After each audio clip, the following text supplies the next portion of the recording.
2 मई को Paul French coast पर swimming कर रहा होता है। तभी अचानक उसे पानी में अजीब से बुलबुले महसूस होते हैं और वो ऊपर देखता है तो पता चलता है कि बादल एक रहस्यमयी घेरे में घूम रहे हैं। पॉल इस बात पर ध्यान नहीं देता कि वो बुलबुले उसके चारों तरफ भी एक घेरा बना रहे हैं और वो जल्द ही गायब हो जाते हैं। बाद में घर पर पॉल खाना बनाने की कोशिश करता है, पर उसे पता चलता है कि किचन का नल के काम नहीं कर रहा है। वो वाटर हीटर देखने के लिए बेसमेंट में जाता है और उसकी बेटी मिया भी तुरंत उसके साथ चली जाती है। पॉल को दरवाजे का ध्यान रखना पड़ता है ताकि उनकी बिल्ली टोफू अंदर ना आ सके। बेसमेंट में पॉल मरम्मत का काम करता है, जबकि मिया एक फिश टैंक के ऊपर अपने खिलौनों से खेल रही होती है। वो और मछलियां चाहती है क्योंकि उसके पास सिर्फ एक ही है, पर पॉल मना कर देता है और समझाता है कि टोफू की वजह से पहले ही चीजें काफी उलझी हुई हैं। जब मिया पॉल को औजार पकड़ाने के लिए करीब आती है तो वो एक मकड़ी देखकर डर जाती है। हालांकि पॉल उसे नहीं मारता क्योंकि वो मकड़ियों को फायदेमंद समझता है और वो अपनी बेटी को यकीन दिलाता है कि मकड़ी उसे नुकसान नहीं पहुंचाएगी। वो उसे पकड़ लेता है और उसे हंसाने के लिए एक राक्षस होने का नाटक करता है जो उसे खा जाएगा और फिर उसे ऊपर भेज देता है। जब वो वाइन की बोतल उठाने के लिए रुकता है तो उसे फर्नीचर के पीछे चूहों की गंदगी मिलती है। डिनर के बाद पॉल की पत्नी एलिस थोड़ा संगीत बजाती है और लिविंग रूम में मिया के साथ डांस करती है ताकि उसे सिखा सके कि डांस करने का कोई गलत तरीका नहीं होता। जब मिया सो जाती है तो एलिस पॉल के साथ डांस करती है जो जल्द ही रोमांस में बदल जाता है। 5 मई को पॉल अचानक बहुत हड़बड़ा कर जागता है और उसे कुछ अजीब सा महसूस होता है। वो अलग अलग शर्ट्स पहनकर देखता है, पर वो सारी उस पर थोड़ी ज्यादा लंबी लग रही हैं। दिन भर काम की थकान के बाद वो अपने परिवार के साथ डिनर कर रहा होता है और मिया उससे सोने से पहले कहानी सुनाने की जिद करती है। पॉल मना कर देता है क्योंकि वो बहुत थका हुआ है और कल सुनाने का वादा करता है, पर मिया कहती है कि उसने कल भी यही कहा था और वो गुस्से में टेबल से उठकर चली जाती है। एलिस अपने पति को उसके इस बर्ताव के लिए डांटती है तो वो मिया के कमरे में उसे कहानी सुनाने चला जाता है। हालांकि उनके बीच कहानी में बताए गए उल्का पिंड के साइज को लेकर बहस हो जाती है, जिस वजह से पॉल कहानी पूरी नहीं करता और मिया को सोने के लिए कह देता है। जब पॉल जाने वाला होता है तो मिया बिस्तर से उतरकर फर्श पर लेट जाती है और अपने पापा से साथ में खेलने की जिद करती है, जब तक कि वो मान नहीं जाता। पॉल उसे पैरों से उठाता है और हंसाने के लिए थोड़ा झटकता है और फिर उसे वापस बिस्तर पर लेटा देता है। 7 मई को पॉल की शर्ट्स उस पर और भी बड़ी दिखने लगती हैं और एलिस को हैरानी होती है कि क्या उसका वजन कम हो गया है। पॉल रूखेपन से कहता है कि वजन कम होने से हाथ पैरों की लंबाई नहीं बदलती और एलिस उसके बात करने के तरीके की शिकायत करती है और सोचती है कि कहीं उसके शरीर के साथ कुछ गंभीर तो नहीं हो रहा। पॉल डॉक्टर के पास जाने का फैसला करता है, जो उसका जनरल चेकअप करते हैं और उसकी लंबाई नापते हैं। पॉल ये सुनकर दंग रह जाता है जब डॉक्टर कहते हैं कि वो 176 सेंटीमीटर है, क्योंकि पॉल बचपन से ही 180 सेंटीमीटर का रहा है। कुछ सवाल पूछने के बाद डॉक्टर इस नतीजे पर पहुंचते हैं कि ये सिर्फ बढ़ती उम्र का असर है, पर पॉल को इस बात पर यकीन नहीं होता। बाद में काम के दौरान पॉल नोटिस करता है कि उसका हेलमेट बार बार उसके सर से फिसल रहा है। वो दोबारा चेक करता है कि कहीं उसने किसी और का हेलमेट तो नहीं उठा लिया, पर हेलमेट के अंदर उसका अपना ही नाम लिखा होता है।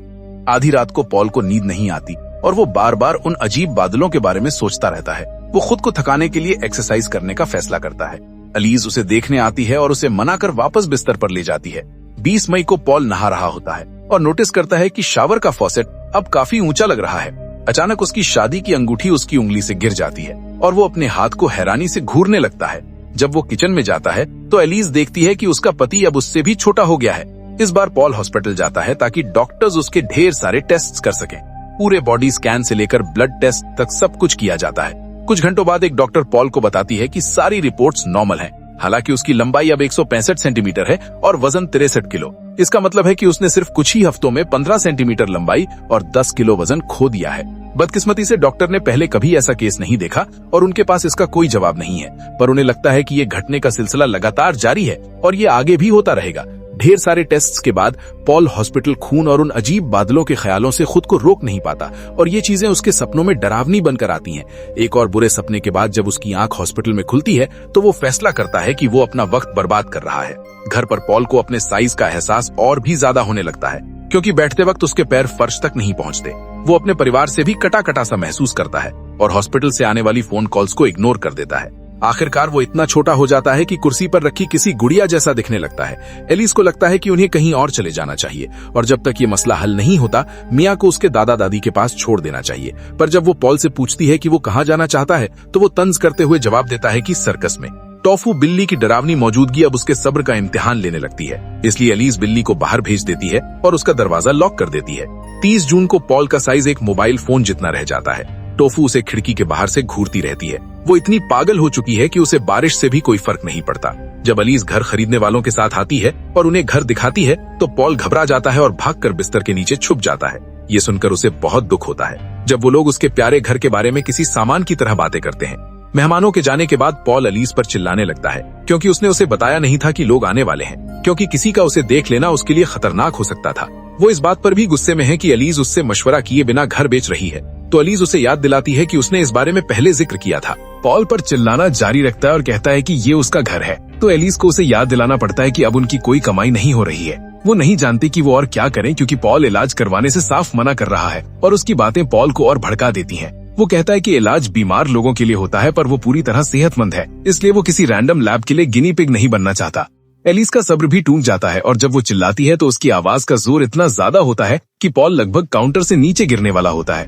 वो माफी मांगती है और घर से बाहर भाग जाती है। जब पॉल कॉरिडोर की तरफ देखता है तो उसे पता चलता है कि मिया ने ये पूरी बहस देख ली है। 5 जुलाई को मिया पॉल को अपने गुड़िया घर में रखती है और वो उसके साथ खेलने लगता है। वो घर और वहाँ की सुविधाओं की ऐसे तारीफ करता है जैसे वो कोई असली इमारत हो। वो मिया से थोड़ा संगीत बजाने को भी कहता है ताकि वो गुड़िया के साथ डांस कर सके। इससे मिया के चेहरे पर मुस्कुराहट आ जाती है जो काफी वक्त से नहीं दिखी थी। फिर वो पहले की तरह राक्षस बनकर खेलने की कोशिश करती है पर उसकी आवाज और उसके इशारे पॉल के इतने छोटे शरीर के लिए बहुत भयानक होते हैं। मिया की मुस्कुराहट तुरंत गायब हो जाती है और वो माफी मांगती है। उस रात अलीज को नींद नहीं आती। जब पॉल बिस्तर के पास जाता है तो वो अपना हाथ आगे बढ़ाती है और वो उस पर कदम रखकर उसके पास पहुंच जाता है। 30 जुलाई को पॉल मुश्किल से एक कॉर्क जितना बड़ा रह गया है। जब वो एक धागे और मछली पकड़ने वाले कांटे से कुछ बना रहा होता है तभी टोफू बाहर से पेट डोर को तब तक ढकेलती रहती है जब तक वो उसे खोलने में कामयाब नहीं हो जाती। वो अंदर आ जाती है और पॉल को डरा देती है, जिस वजह से वो गलती से कांटे के ऊपर गिर जाता है और उसे चोट लग जाती है। पॉल ध्यान से अपने पेट से वो कांटा निकालता है और अपनी शर्ट उतारकर जख्म को देखता है, पर वो अभी उसका इलाज नहीं कर सकता क्योंकि टोफू शिकार करने वाली पोजीशन में आ चुकी है। एक सुई उठाने के बाद पॉल वहाँ से भागना शुरू करता है और टोफू उसका पीछा करती है। पॉल गुड़िया घर के रास्ते निकलकर उसे भटकाने की कोशिश करता है, हालांकि टोफू उसके ऊपर से कूद जाती है और पीछा जारी रखती है। फिर पॉल बेसमेंट के दरवाजे तक पहुंचता है और छुपने के लिए उसके नीचे से लुढ़क जाता है। बदकिस्मती से टोफू दरवाजे के नीचे अपना पंजा डालती है और उसे झपटा मारती है, जिस वजह से वो सीढ़ियों से नीचे गिर जाता है। पॉल कचरे से भरे एक डब्बे में सुरक्षित गिरता है पर फिर भी बेहोश हो जाता है। कुछ ही देर बाद एलिस घर आती है और वो खून से सनी हुई शर्ट देखती है तो वो सबसे बुरा ही सोचती है। ठीक उसी वक्त पॉल की आंख खुलती है और वो जोर जोर से एलिस का नाम पुकारने लगता है। जल्द ही वो नीचे आती है और चारों तरफ देखती है पर वो पॉल को देख या सुन नहीं पाती। टोफू भी वहाँ आ जाती है और घर्राने लगती है, जिससे एलिस उसकी तरफ मुड़ती है। वो मान लेती है कि टोफू ने उसके पति को खा लिया है और वो चिल्लाते हुए बिल्ली को सीढ़ियों से ऊपर भगाती है।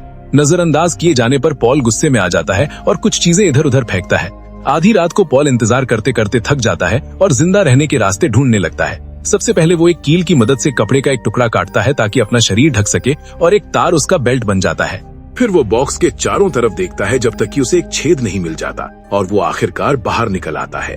अपनी सुई उठाने के बाद वो खिड़की की तरफ बढ़ना शुरू करता है, पर तभी वो डर के मारे जम जाता है जब उसे अंधेरे में किसी चीज के हिलने की आहट सुनाई देती है।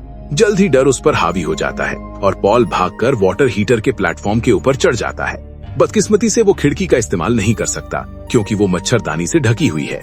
पाइप से फिर से पानी टपक रहा है, इसलिए वो थोड़ा पानी पीता है और अपना शरीर साफ करता है, खास करके अपने जख्म को। अंधेरे में मजीद आगे बढ़ने से डरते हुए वो आखिरकार वाटर हीटर के नीचे ही सो जाता है। अगले दिन पॉल की नींद मिया की आवाज से खुलती है जो उसे पुकार रही होती है। वो सीढ़ियों की तरफ भागता है पर वो उसके लिए इतनी ऊंची है कि वो उन पर चढ़ नहीं सकता, इसलिए वो बदले में मिया का नाम चिल्लाता है, पर सब बेकार जाता है। अचानक उसे घर के बाहर कार के इंजन की आवाज आती है, जिसका मतलब है कि उसका परिवार जा चुका है। इसके बाद वो किसी काम की चीज के लिए चारों तरफ देखता है और उसे एक चौक का टुकड़ा मिलता है जिसे वो फर्श पर अपना नाम लिखने के लिए इस्तेमाल करता है। फिर वो फर्नीचर और दीवार के बीच की जगह में ढूंढता है तो उसे चूहेदानी में लगे चीज को खाती हुई चींटियां मिलती हैं। वो अपनी सुई से उन्हें पीछे ढकेलता है और फिर ट्रैप पर एक कील गिराता है ताकि उसे एक्टिवेट कर सके। पहले तो कुछ नहीं होता, तो पॉल दोबारा कोशिश करता है और इस बार ट्रैप झटके से बंद हो जाता है। अब वो जितना चाहे उतना चीज खा सकता है। उसी पल उसके ऊपर एक मकड़ी दिखाई देती है, तो पॉल दीवारों पर बार बार कील मारता है ताकि जोर का शोर हो सके, जिससे डर कर मकड़ी वहाँ से चली जाती है। फिर पॉल कील की मदद से एक और डब्बे में छेद करने की कोशिश करता है, पर वो काम नहीं करता। वो कचरे वाले डब्बे के पास वापस जाता है और कपड़े का एक टुकड़ा और एक बोतल का ढक्कन उठाता है, जिसे वो पानी से भर लेता है। अब वो उस कपड़े को भिगोकर कार्डबोर्ड को नरम करने के लिए इस्तेमाल करता है। जब वो दोबारा उस पर कील से वार करता है तो आखिरकार छेद हो जाता है। वो अंदर जाता है और उसे माचिस का एक डब्बा मिलता है। पर वो उन तक नहीं पहुंच सकता क्योंकि रास्ते में कुछ बड़ी चीजें हैं जिन्हें वो हिला नहीं सकता। छेद को मिटाने से बंद करने के बाद पॉल सोने की कोशिश करता है। लाइट्स बंद होने से पहले उसे ऊपर से आहटें सुनाई देती हैं, तो वो सोचता है कि अब घर में कौन है। 15 जुलाई को पॉल की नींद घर में लोगों की आवाजों से खुलती है। वो चिल्लाने लगता है और कील और पेपर क्लिप की मदद से शोर मचाता है ताकि उनका ध्यान खींच सके। दरवाजा खुलता है पर लोग सिर्फ एक झलक अंदर देखते हैं और फिर चले जाते हैं। पॉल हार मानकर फर्श पर गिर जाता है। अपने गमों को भूलने की चाहत में पॉल सुई से एक बोतल के कॉर्क के साथ छेड़छाड़ करता है जब तक कि वाइन टपकने नहीं लगती। वो तुरंत एक थिम्बल भरता है और इतनी पी लेता है कि उसे उल्टी आ जाती है। वो देखता है कि मकड़ी फिश टैंक के ऊपर से उसे घूर रही है और वो नशे में इतना धुत है कि मियाँ की गुड़िया से कहता है कि वो इसका इलाज कर देगा। पॉल भी फिश टैंक के ऊपर चढ़ जाता है और मकड़ी सिर्फ 1 सेकंड उसे देखती है और फिर भाग जाती है। अपनी जीत पर हंसते हुए पॉल का ध्यान भटक जाता है, जिससे मकड़ी को वापस आने का मौका मिल जाता है और वो पानी में गिर जाता है। मछलियों को देखने के बाद पॉल सतह तक तैर कर आता है, पर वहाँ मकड़ी उसका इंतजार कर रही होती है। वो फिर से पानी के नीचे चला जाता है और मकड़ी के जाने का इंतजार करते हुए मछलियों के साथ तैरता रहता है। कुछ देर बाद पॉल टैंक में मछलियों का खाना डालता है और खुद भी उसे चखने का फैसला करता है, पर उसका स्वाद बहुत ही गंदा होता है। उस रात पॉल वाटर हीटर से अपना ढक्कन भरकर वापस आ रहा होता है तो देखता है कि मकड़ी फिश टैंक के नीचे उसका इंतजार कर रही है। वो जीव उसकी तरफ बढ़ने लगता है और पॉल अपनी सुई निकाल लेता है और दुश्मन को दूर रखने के लिए उसे इधर उधर घुमाने लगता है। वो उसके पैरों पर कई बार वार करने में कामयाब हो जाता है, पर मकड़ी हार मानने को तैयार नहीं होती। पॉल फर्नीचर के एक पाए के पीछे छुपने के लिए भागता है और मकड़ी तुरंत उसका पीछा करती है, तो वो सुई से उसे तब तक चोपता रहता है जब तक वो दूर नहीं हो जाती। हालांकि मकड़ी लकड़ी के पाए पर चढ़ जाती है और ऊपर से उस पर हमला करने की कोशिश करती है, तो पॉल भागने से पहले उसे एक बार फिर सुई चुभा देता है। अब ये पीछा फर्नीचर के नीचे जारी रहता है और पॉल रास्ते में तारों से टकराकर गिर जाता है। मकड़ी उसके ऊपर चढ़ जाती है तो पॉल अपनी जान बचाने की पूरी कोशिश करता है। जब उसे लकड़ी के कुछ टुकड़े दिखते हैं तो वो एक उठा लेता है और उस दरिंदे की आंखों में तब तक मारता है जब तक वो उससे दूर नहीं हट जाती। जब पॉल उस पर चिल्लाता है तो वो डर कर छुपने के लिए भाग जाती है। इसके बाद पॉल डब्बे में एक नया छेद करने में कामयाब हो जाता है और आखिरकार माचिस तक पहुंच जाता है। क्योंकि उसका नन्हा शरीर बहुत कमजोर है, इसलिए उसे कई कोशिशों और कई तीलियों के बाद आखिरकार आग जलाने में कामयाबी मिलती है। अब वो खुद को गर्म रखने के लिए एक छोटी सी अलाव जला सकता है। वो चीज खाते हुए मियाँ की गुड़िया से बातें करता है और बताता है कि वो अपने परिवार को कितना याद कर रहा है, और गुड़िया से कहता है कि अगर वो कभी मियाँ से मिले तो उसका ये पैगाम उसे दे दे। जैसे जैसे दिन गुजरते हैं पॉल एक्सरसाइज करके, चीज खाकर और डब्बे के अंदर सोकर खुद को सेहतमंद रखने की कोशिश करता है। 20 जुलाई को उसे एक आहट सुनाई देती है और वो सीढ़ियों की तरफ भागता है तो देखता है कि एक आदमी नीचे आ रहा है। वो चिल्लाने और अपने हाथ हिलाने की कोशिश करता है, पर वो इतना छोटा हो चुका है कि उस आदमी की मामूली आवाज और कदमों की गूंज भी उसके लिए सहन कर पाना मुश्किल हो जाता है। वो अपने कानों को हाथों से ढक लेता है और सीढ़ियों के पीछे छुपने के लिए भागता है, जहां सर दर्द के मारे वो फर्श पर लेटकर रोने लगता है। जब वो आदमी आखिरकार चला जाता है तो पॉल बाहर आता है और देखता है कि मछली जा चुकी है, यानी अब वो वाकई बिल्कुल अकेला रह गया है। 2 अगस्त को एक मच्छर खिड़की के रास्ते बेसमेंट में दाखिल होता है और कुछ सेकंड्स तक पॉल को घूरता है, जिससे उसे एहसास होता है कि वो लगभग एक कीड़े जितना छोटा हो गया है। जब मच्छर उड़ जाता है तो पॉल सोचता है कि क्या उसका ये साइज उसे खिड़की पर लगी मच्छरदानी से बाहर निकलने में मदद कर सकता है। वो फर्नीचर पर चढ़ना शुरू करता है, जिसमें उसे बहुत ज्यादा वक्त और ताकत लगती है। आखिरकार वो ऊपर पहुंच जाता है और वहां से जितनी तेजी से हो सके दौड़कर किनारे से कूदता है और सीधा ईंटों पर गिरता है। अब वो आसानी से दीवार पर चलकर खिड़की की तरफ बढ़ सकता है। रास्ते में जब उसका सामना एक मकड़ी के जाले से होता है तो उसे पता चलता है कि वो मकड़ी अब भी वहीं रह रही है। वो जाले को बिना छेड़े निकलने की कोशिश करता है, पर बदकिस्मती से उसका कोहनी गलती से जाले से टकरा जाता है और मकड़ी को अलर्ट करने के लिए इतना काफी होता है। वो दरिंदा तुरंत उसके पीछे आता है और पॉल अपना सर झुका लेता है, जैसे उसने अपना अंत स्वीकार कर लिया हो। रोते हुए डर के मारे उसकी पैंट भी गिली हो जाती है। मकड़ी उसे हैरानी से घूरती है, तभी एक मक्खी जाले में फंस जाती है, जिस वजह से मकड़ी पॉल को छोड़कर मक्खी को खाने के लिए अपने जाले की तरफ भागती है। पॉल चलना जारी रखता है और काफी मेहनत के बाद आखिरकार खिड़की तक पहुंच जाता है। हालांकि जब वो जाली से निकलने की कोशिश करता है तो उसे पता चलता है कि उसका शरीर अब भी थोड़ा बड़ा है और वो बाहर नहीं निकल सकता। 7 अगस्त को पॉल की नींद अचानक खुलती है जब एक चींटी उसके पैर को काटने लगती है।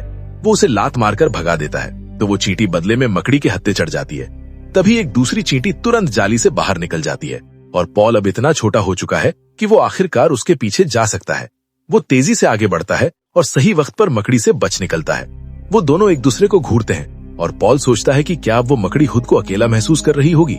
कुछ देर बाद पॉल प्रकृति के बीच चल रहा होता है। घास उससे काफी ऊंची है और पानी की बूंदें उसके लिए विशालकाय हैं। एक तितली के उड़ने से पैदा हुई ठंडी हवा पॉल के चेहरे को छूती है और वो दोनों कुछ सेकंड्स तक एक दूसरे को देखते हैं और फिर तितली उड़ जाती है। फिर पॉल सितारों की तरफ देखता है और मिया के बारे में सोचता है, जो उस वक्त खुद भी सितारों को ही देख रही होती है।